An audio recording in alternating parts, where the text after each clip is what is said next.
চাষবাস করলে আসল আর সুদ একসাথে দিয়ে দেয়। কেন এই কথাটা বলছি তোমরা শুনবে, কারণ এই বছরের আবহাওয়া এত যে খারাপ কি বলবো। জমি থেকে ধান উঠাতে খুব অসুবিধা হচ্ছে আর কি। এত আবহাওয়া খারাপ, একবেলা প্রতিদিন বৃষ্টি হতেই থাকছে।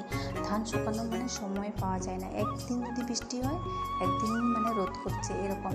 তো মোটামুটি ধান প্রায় আমাদের তাও শুকিয়ে গেছে। আমরা 2 দিন বৃষ্টি হয়নি, তাতে আমাদের ধান শুকিয়ে গেছে।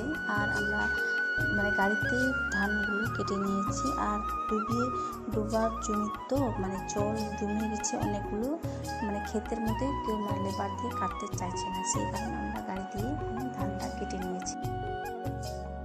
এত যে মুশকিল করে দিয়েছে চাষিদেরকে, একদিকে আলুর দাম নেই আর একদিকে ধানগুলো এখন উঠাতে দিচ্ছে না।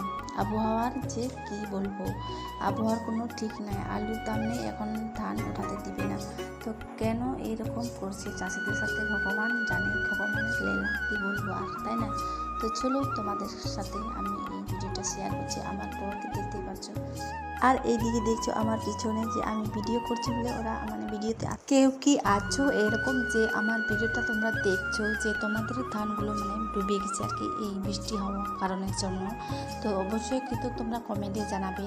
আর এখন আমরা ধান নিয়ে যাব বাড়ি থেকে। আর এই যে আমি শুধু বস্তা করে নিচ্ছি, বস্তাগুলো ভরে দিচ্ছি। আর আমার ভাসুর আছে, আমার শাশুড়ি আছে, আর আমার বর আছে, ওরা নিয়ে যাচ্ছে। তো আমি মাথা করে নিয়ে যাচ্ছি না, কারণ আমার ছেলে আছে, খুব কান্নাকাটি করছে।